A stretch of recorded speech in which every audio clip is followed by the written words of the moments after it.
So that's how the song could have ended, and then we made it more ridiculous. Hey, so I'm going to go over some of my favourite riffs from Edge of the Earth. In terms of the inspiration and writing for this one, I think we wanted to definitely expand on the more progressive side of thing.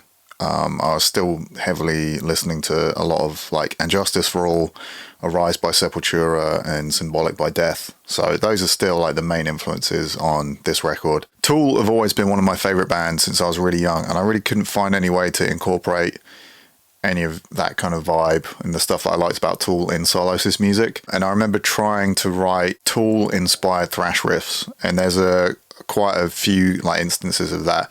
There's like one riff in particular, or I guess guitar part in the song H from Enema, which is this kind of...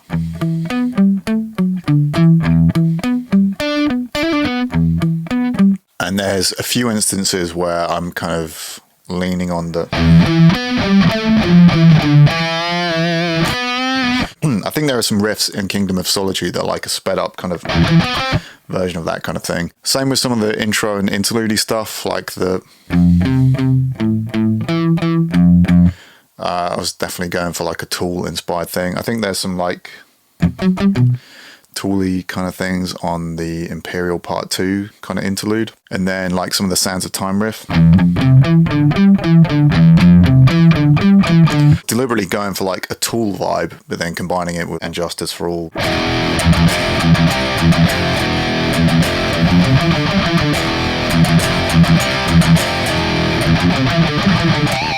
Another thing that happened, we had written most of the album.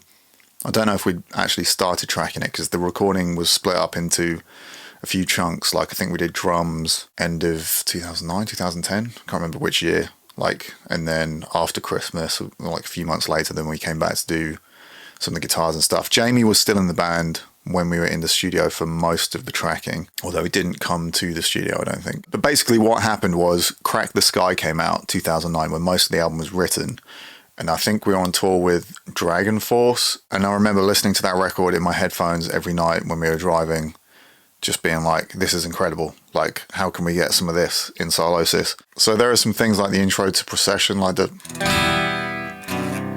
was, you know, I like the way Oblivion started on Crack the Sky. And the kind of acoustic stuff and the more haunting kind of sounds. And obviously we wanted to get more progressive, and that's a very prog album. And I was listening to a lot of Mastodon at the time. A few things that we kind of took from them were they do a lot of harmonizing with fifths. So like the Kingdom of Solitude, that bit. And also like Death did a lot of harmonizing in fifths as well. So it kind of helped tie in the kind of deathy riffing we had with some of the more Mastodon-y stuff. And what was written in the studio, which was just known as Bonus, which was going to be a bonus track because it was written super last minute, was Beyond the Resurrected. Was very Mastodon inspired, and especially like there's like a little feel change, like at the end of Sea Beast. So the intro riff to Procession.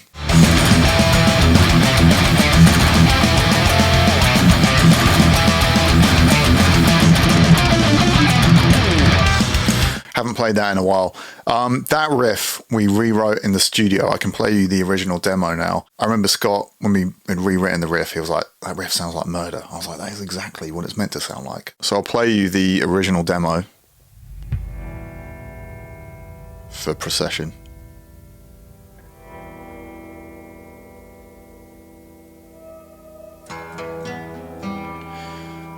So that was super inspired by Crack the Sky, Oblivion. You can hear it really obviously now. So yeah, this is the demo that I recorded in my bedroom.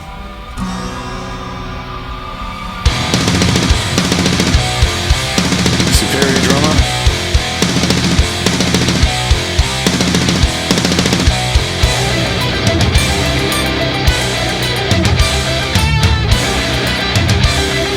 Can't remember this riff.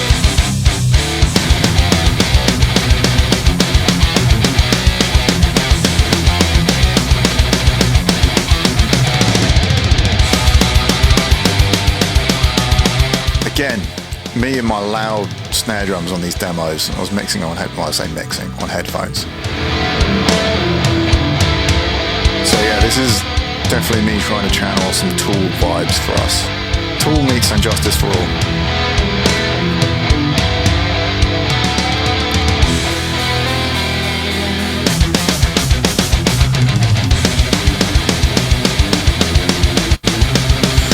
So the riff we ended up changing it to.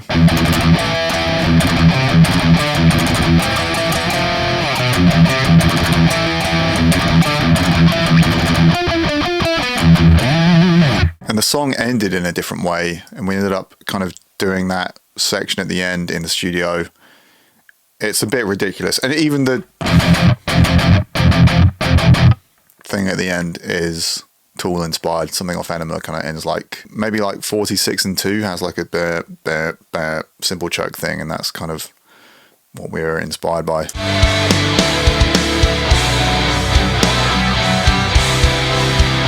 can hear that wall of ambient guitars over the chorus, tons of that everywhere on pretty much every solo, everything I've ever done probably.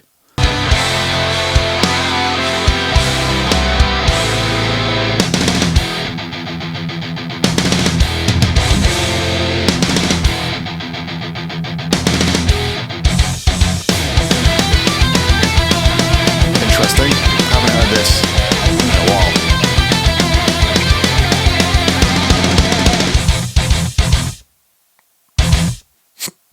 So that's how the song could have ended, and then we made it more ridiculous. So Sands of Time, those riffs are really fun to play.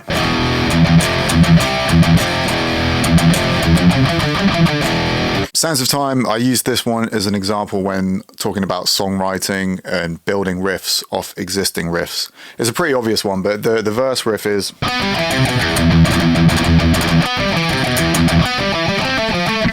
And then in like the midsection, it's the same riff but an octave down, but we don't have enough low notes, so we double up, so it's the same notes as...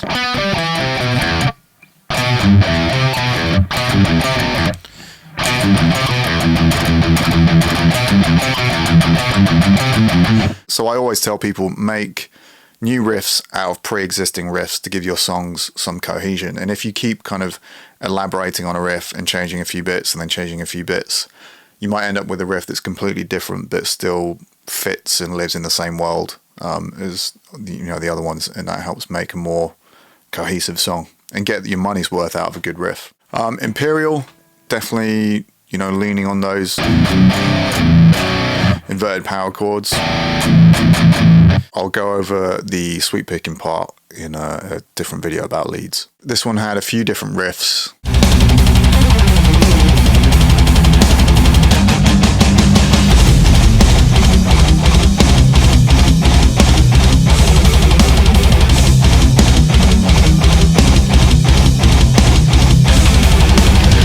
I think we changed that riff because it was too similar or close to what we had done in Reflections Through Fire. So A Serpent's Tongue, that one is heavily inspired by Hate Eternal.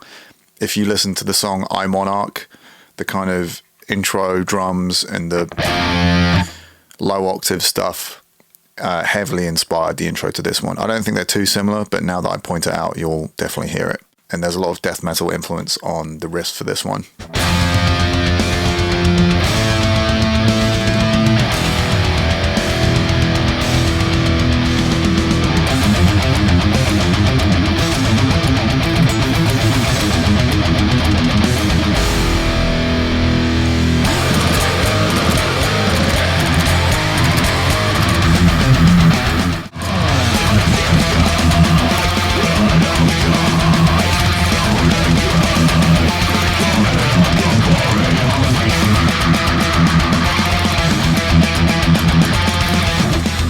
Pretty hard one to downpick. I don't know if I downpicked that one in the studio. It's 230 BPM or around that, and if I did, I would have struggled. So I can't remember, but I definitely haven't warmed up enough to do that downpicked right now. Awakening, I actually have an old demo of this one. The riff used to be diminished, so,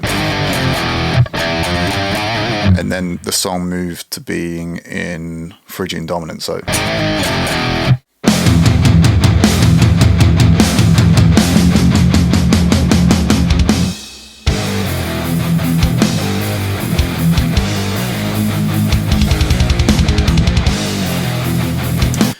And I actually have the old demo of Awakening here as well, with Superior Drummer. Snare, horrible tones.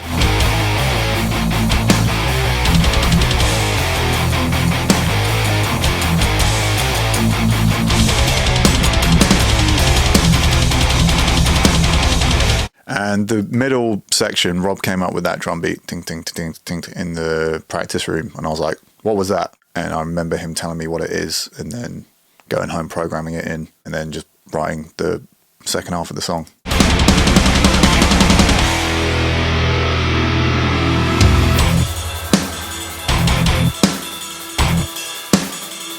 That snare, gross.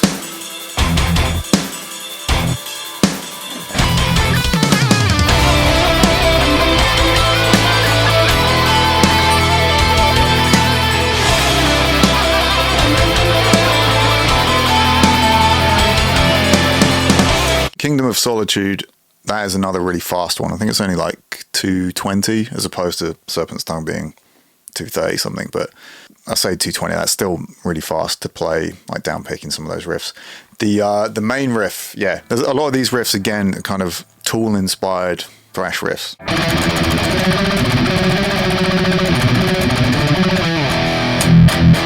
The chorus is close to being kind of breakdowny.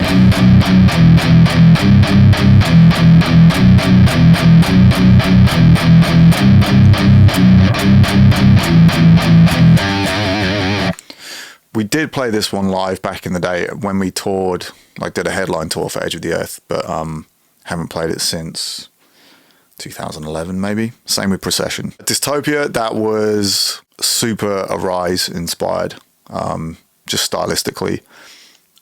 Nothing too obvious or cheeky, nothing stolen, but the inspiration of like the song Arise and Desperate Cry, that kind of stuff, hugely inspirational back then. So yeah, that's definitely what I was leaning on. That one is an absolute forearm burner.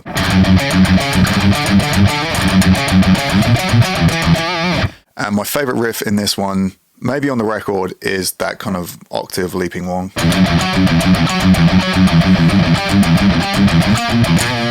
Let's see if I can play it to speed.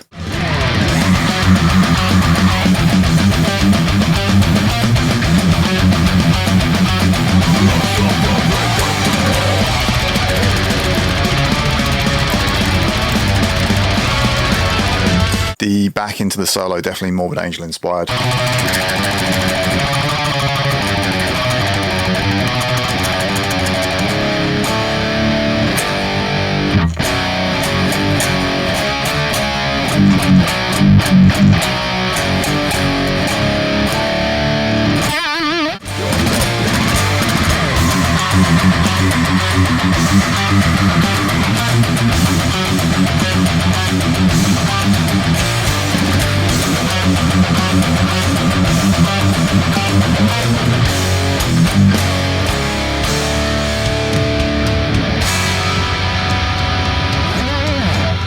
Apparitions, definitely have the demo for that somewhere. The intro was never meant to start how it did. I don't know why we changed it up and had like an interlude thing, and then it kind of fades into how the song starts on the kind of groove riff. But it used to be like the middle 8 melodic bit was the start of the song. So this is Apparitions demo. So that's how the song starts, or used to start. And this is what Rob tracked to in the studio. So the intro drums is this next part.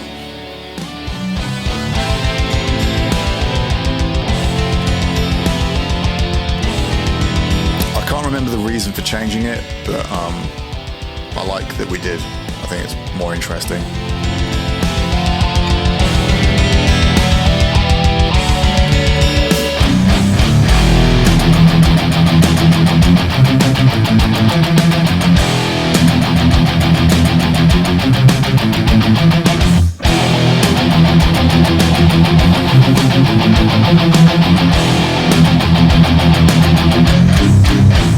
Altered States of Consciousness. This is the demo, And I'm glad we got rid of these sweeps over the intro, because that would have been annoying at the start of the song.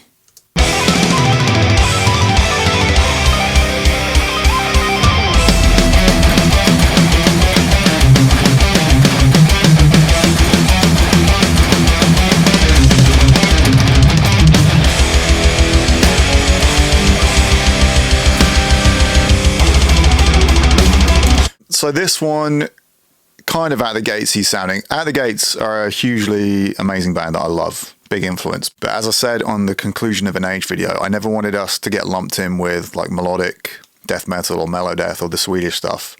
I definitely wanted people to kind of hear us as a thrashy band, and any melodic stuff was more inspired by like And Justice for All or Symbolic by Death. Having said that, absolutely love At the Gates, like a lot. And Slaughter of the Soul, one of my favorite records. And that riff, I would say, is pretty At the Gatesy. It's got that kind of At the Gatesy or black metal kind of key change where you change to a, well, where it would be if you're in E minor. If you go up to C, that would be C major. But in this instance, it changes key when you go up to the C. So then it becomes just E minor to C minor, and you're changing key in the riff.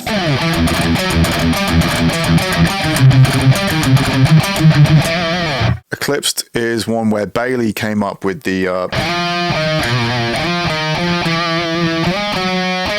so the chord changes. I think it was just that for the song, but the song is kind of based around just those two chords. So it starts off in like a B flat minor, and then it goes to E Lydian.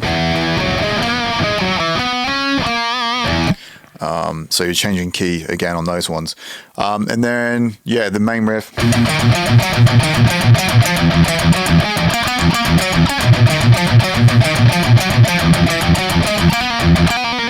Another one of my favorite riffs is before the solo,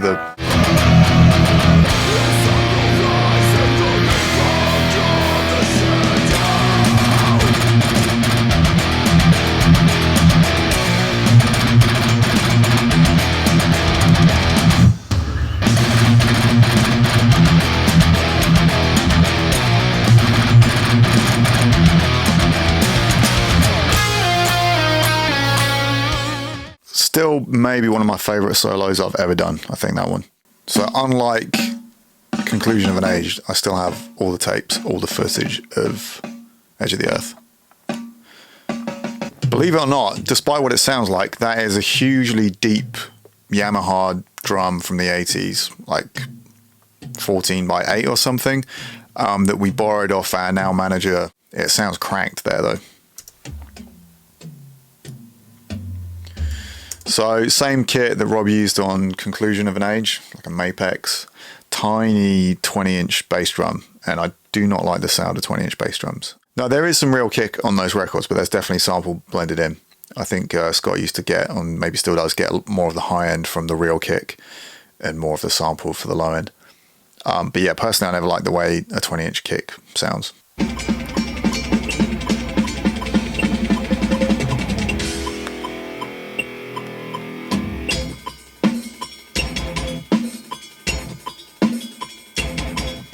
Can't hear it too well audio wise from this video, but that section, always loved the way that sounded. I guess it's pretty Vinnie Paul inspired. I assume it's just like a paradiddle. Ride, closed hi-hat.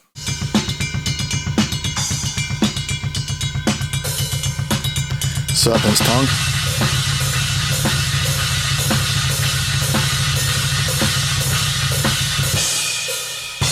Can't remember how old Rob was here, but that was 230 BPM. No cheating on those feet. Pretty locked in with the clip.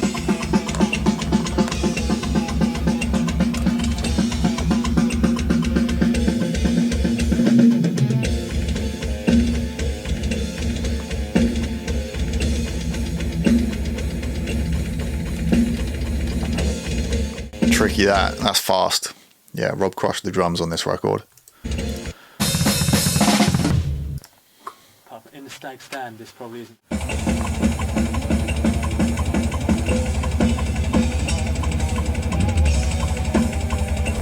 That was sick. That's an Imperial, isn't it? I like that little fill. Let's hear that again.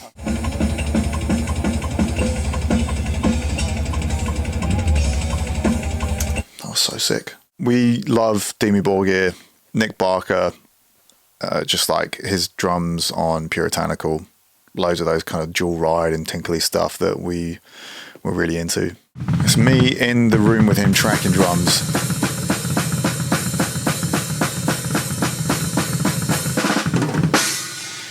It took him a while. It is fast, and to get that, you know, up to speed and clean is tough. But yeah, great drummer.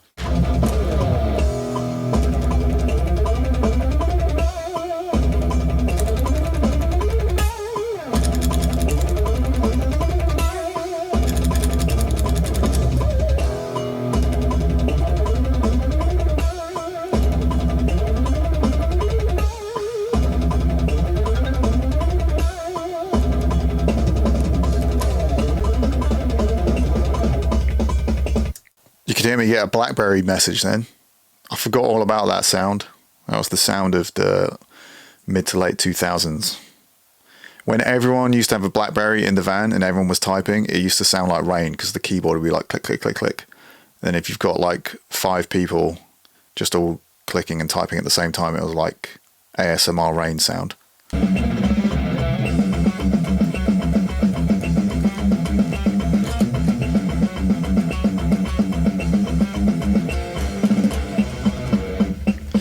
This area here, there's a little stove, like a camping stove, where we would get like cans of super cheap chili and cook it in there because there's no kitchen at Scott's studio. And that's what we used to eat. And pot noodles.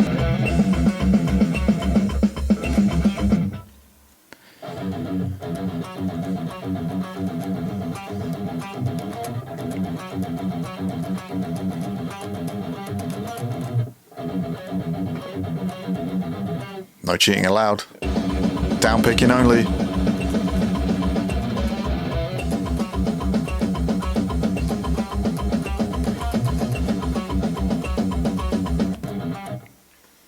So forbidden when you play like that. So this record was only double tracked, so getting the takes was a bit easier. It still took a long time because there's more songs that we tracked for this one, and it's a longer record. But yeah, not having to do everything 4 times was kind of cool, but I definitely like the quad track sound a bit more.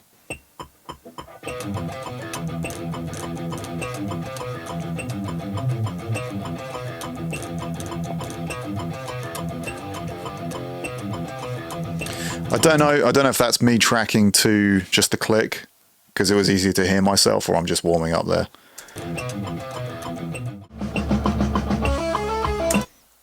Tool t-shirt.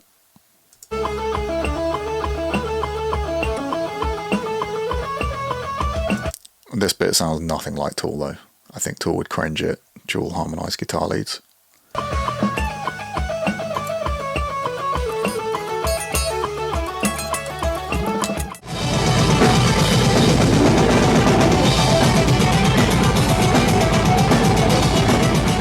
Back when we used triggered kicks live.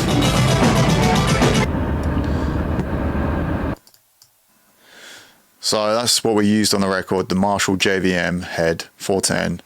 And for the leads, it's a Plexi. It's like the 1987X with everything just dimed. It's my old MacBook screensaver.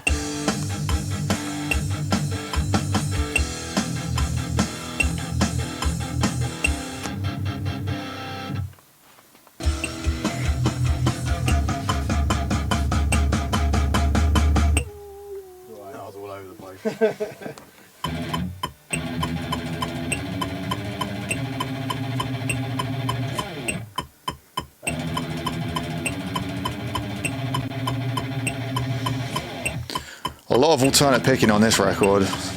It's just a lot of right-hand burnout. But I think I'd practiced a lot before going in the studio for that stuff.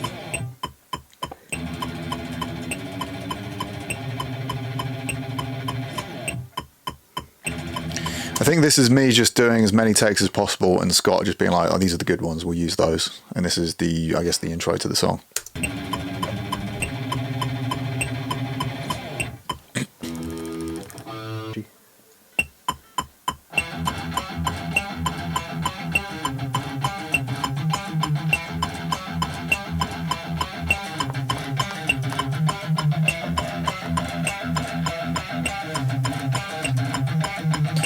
I think I always like just tracking to a click, just so I can hear everything in my playing and how clean and tight it is, and not have to worry about the drums kind of diluting the sound. I just want to hear my guitar.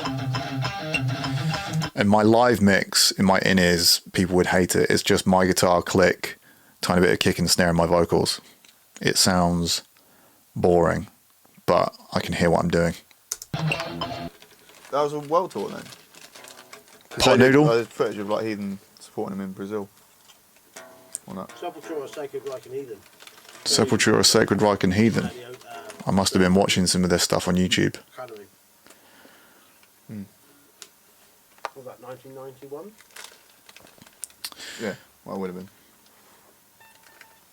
Don't know why I know that. I would have been like a kid at 91.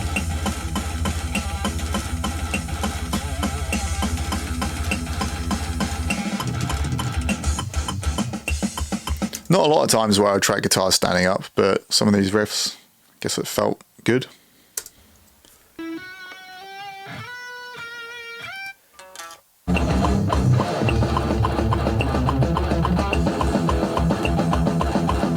Rockin', don't move your hand. That's Scott saying fucking don't move your hand, because it's in like the perfect palm mute spot, and he would know because he's got a subwoofer by his feet, and if you hit your palm mutes just right, he'd be like, yep, that's the palm mute spot. Don't move your hand. I just moved it though.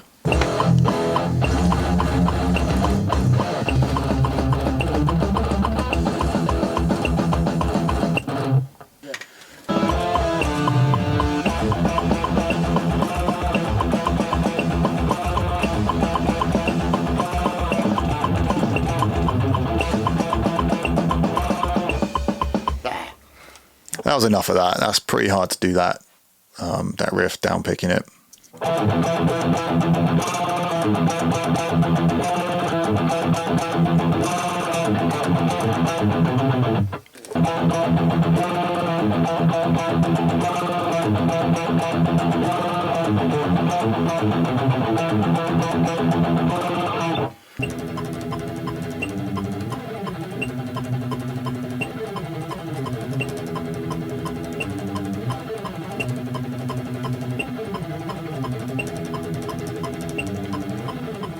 So those are some of my favourite riffs from Edge of the Earth.